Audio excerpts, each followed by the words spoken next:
Bonsoir et bienvenue à vous sur ActuNautique.com, Nicolas Venance. Alors ce soir sur ActuNautique, je vous propose une expérience un peu particulière, c'est d'aller à la rencontre d'un capitaine de la marine marchande, Olivier, qui pilote régulièrement des targas pour partager avec nous cette expérience de pilotage. Olivier, bonsoir. Bonsoir Nicolas. Alors Olivier, d'habitude sur ActuNautique, on interviewe des propriétaires de bateaux qui partagent avec nos auditeurs leur passion de leur bateau. Ce soir, j'ai décidé de franchir un nouveau cap et de partager l'expérience de pilotage d'un professionnel du maritime, parce que vous n'êtes pas propriétaire de targa, vous en pilotez souvent, vous êtes capitaine de la marine marchande. Donc c'est ça, moi je suis un privilégié, donc ma profession c'est travailler sur des navires de commerce et je fais les départs de course sur des targas, donc ça fait plusieurs années, donc Transat Jacques Vabre, aussi la route du Rhum, donc c'est vraiment, je suis un privilégié de pouvoir accéder à ces départs de course sur de tels navires. Alors vous êtes sur quel type de bateau tous les jours, toutes les semaines, toute l'année? Donc moi je travaille sur donc une drague qui permet de maintenir les accès au port, au grand port.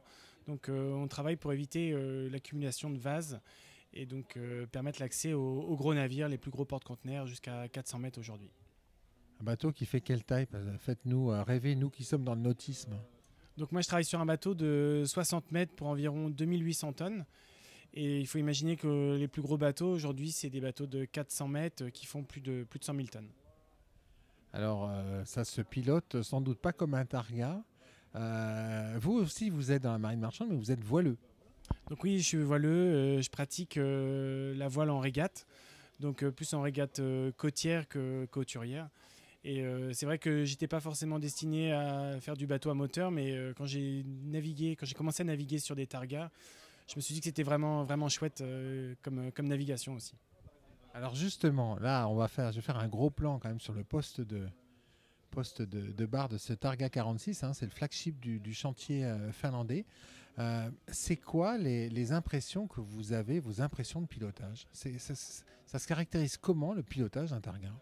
Bah, je trouve que le slogan 4x4 de la mer, ça répond vraiment aux qualités du bateau. Donc c'est vraiment un bateau avec lequel on peut aller partout en sécurité, qui est très puissant, très marin. Et j'ai rarement rencontré de telles capacités sur d'autres unités, quoi. Ça veut dire quoi, puissant et marin, dans la bouche de quelqu'un du maritime? Donc ça veut dire qu'aujourd'hui on peut vraiment, peu importe les conditions météorologiques, on peut aller en mer, la mer peut être formée, le bateau va avoir cette capacité à traverser les vagues avec une étrave qui est vraiment prononcée. On a toujours cette sensation de puissance, donc il y a toujours si besoin, on a toujours une réserve de puissance. Et donc c'est un côté qui est vraiment rassurant. Donc on peut aller partout, on peut surfer les vagues, se déplacer, c'est très facile, quoi. Alors vous, en préparant cette interview, vous me parliez aussi du chauffage. Pourquoi le chauffage? Donc le chauffage, donc demain il fait 10 degrés, 8-10 degrés je crois, c'est prévu pour le départ de la course. Donc le gros avantage c'est qu'on sera tous habillés normalement à l'intérieur du bateau et on sera au sec, quoi. Au sec et donc c'est vraiment hyper confortable de pouvoir être à l'abri et en sécurité et sans buée. Alors un souvenir un petit peu particulier de votre expérience de pilotage d'un Targa sur le départ d'une course? Donc des souvenirs, j'en ai pas mal. C'est vrai que l'année dernière, on a fait le départ de la route du Rhum. Et donc c'était avec les ultimes. Et donc on a eu la possibilité de rattraper. On n'avait pas le droit exactement d'être sur la ligne de départ, mais on a eu la possibilité de rattraper les bateaux qui vont à plus de 30 nœuds. Donc on n'y croyait pas, mais on l'a fait quand même. Donc c'était génial.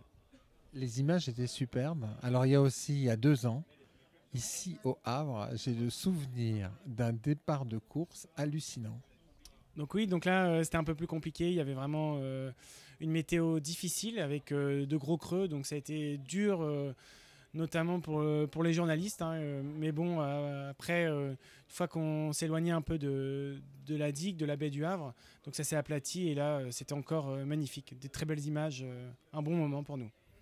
J'ai le souvenir que les derniers bateaux qui étaient sur l'eau à accompagner les coureurs, c'était les Targas. Oui, c'est toujours les targas parce que c'est vrai qu'on a quand même on a des réserves de carburant. Le bateau, il est très marin, donc on est à l'aise et on peut aller loin. Donc c'est génial et on va très vite. Donc on peut revenir rapidement au port. C'est ça qui est bien. En conclusion, qu'est-ce que vous diriez, quel qualificatif concernant un Targa? Bah, écoutez, moi c'est un bateau auquel j'ai confiance, qui est sûr. Et un bateau marin pour un navigant comme moi professionnel, c'est hyper important. Merci beaucoup. Merci Nicolas.